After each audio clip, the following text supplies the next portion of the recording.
Hi, I'm Mike, and you're watching Spiritual Combat. And I guess the title of today's show is, I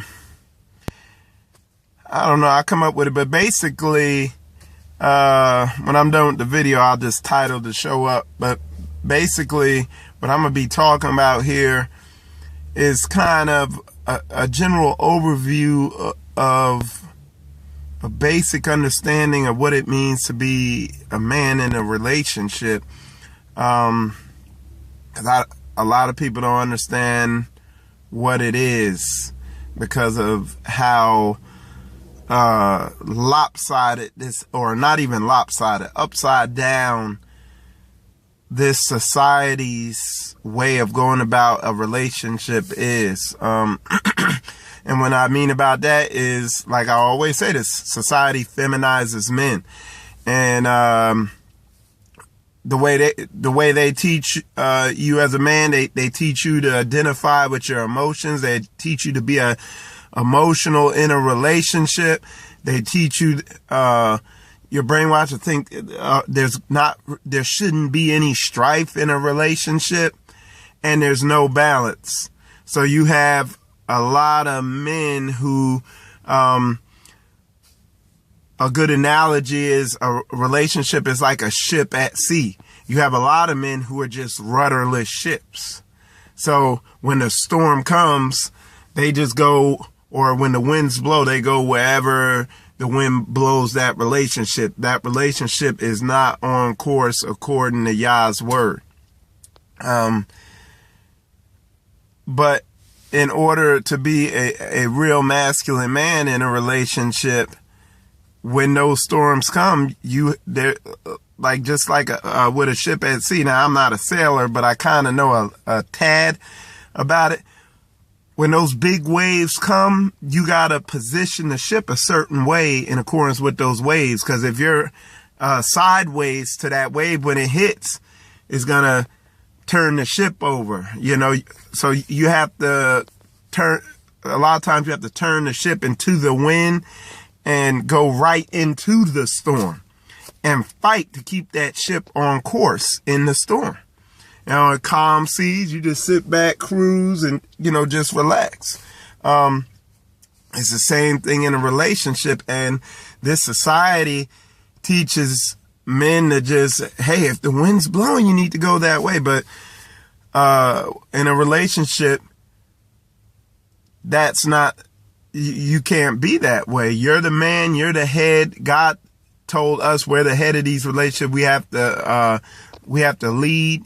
It says if a man provides not for his house, he's worse than a publican. A lot of people, a lot of Christianity, they only attribute that to providing income. Well, how about providing leadership and biblical guidance and direction? You know what I'm saying? So to bring that back to exactly what I'm talking about, a lot of men understand, and the women too, they understand there needs to be affection in that relationship, but there also has to be, like one of the teachers I studied taught, there also needs to be, direction and correction in there. There needs to be discipline. Okay. Sometimes you got to get angry and lay down what's going to happen. Okay.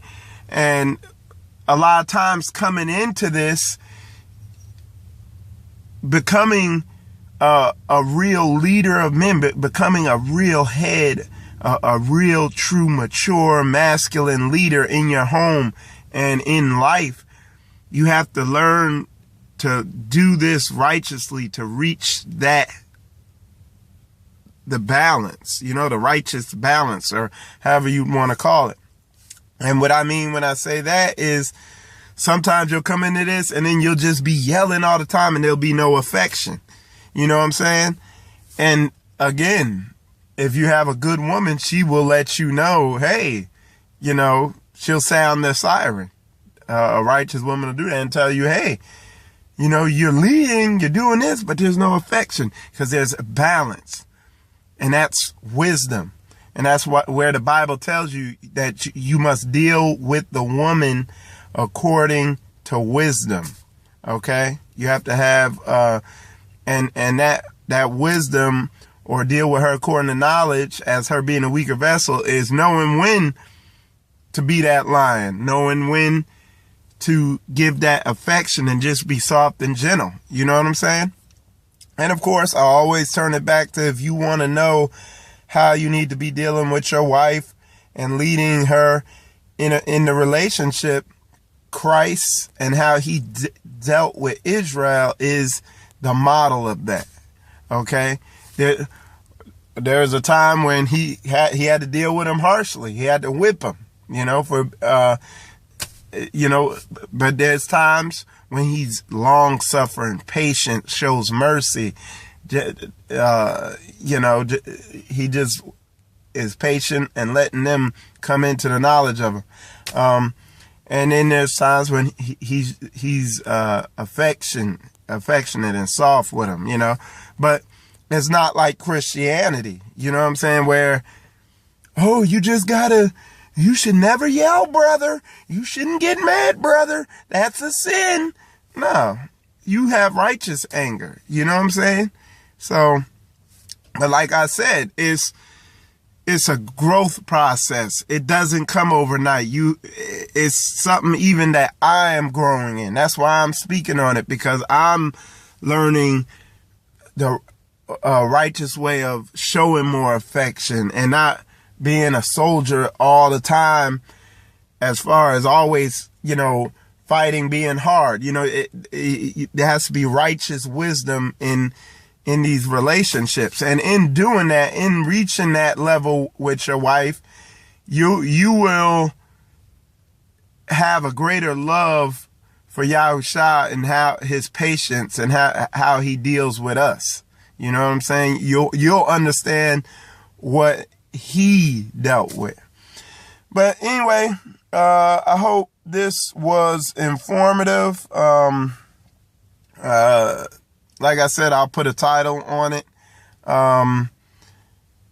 It'll probably be being a righteous leader in your relationship, something to that extent. But anyway, like, comment, subscribe, follow, all that stuff. Check me out on Facebook and YouTube, and have a nice day.